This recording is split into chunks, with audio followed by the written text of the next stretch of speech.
Magandang hapon sa atin lahat mga kababayan. Bali nandito kami sa may Hiraya Modern Resort dito sa may Antipolo.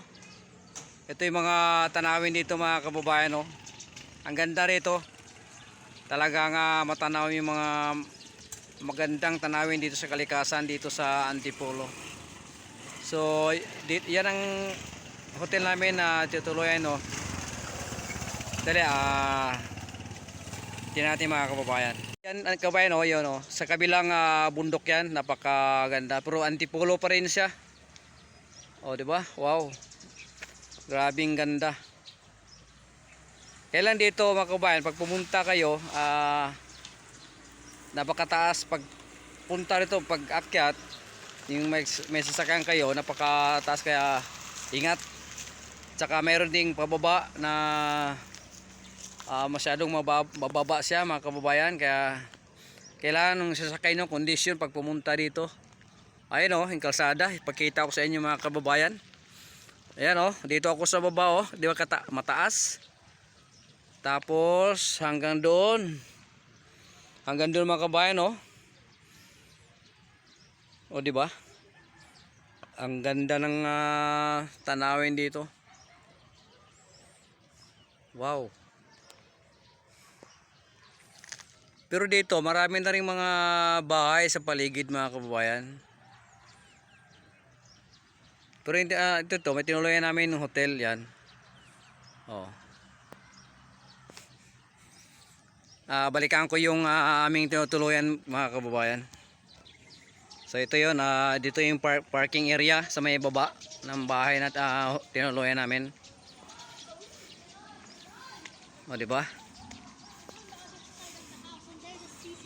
So yun, dito nakapark ang aming mga kasamaan sa sasakyan dito rin, oh. O, bali yan ang bahay na aming tinutuluyan yan.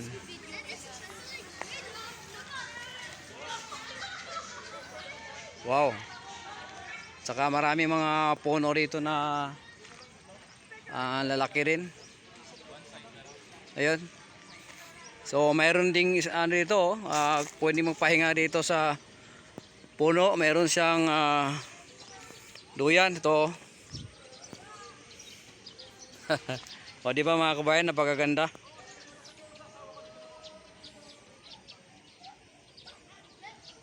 Ang ganda rito talaga. Ito, may upuan dito mga kabayan kung gusto nyo magpahangin.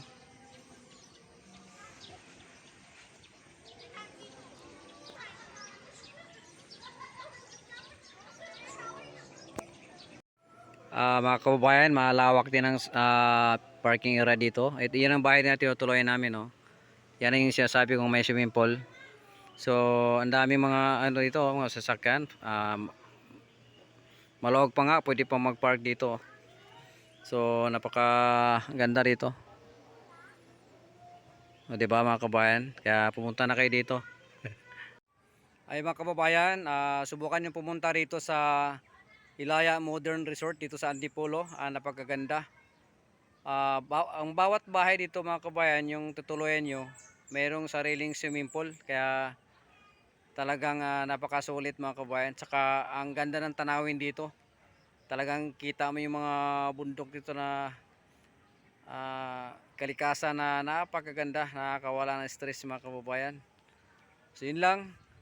Sana'y makapunta rin kayo dito. Salamat sa patuloy niyong panood sa aking video, lalo ang video ito, sana nagustuhan ninyo. Salamat at God bless sa ating lahat mga kababayan.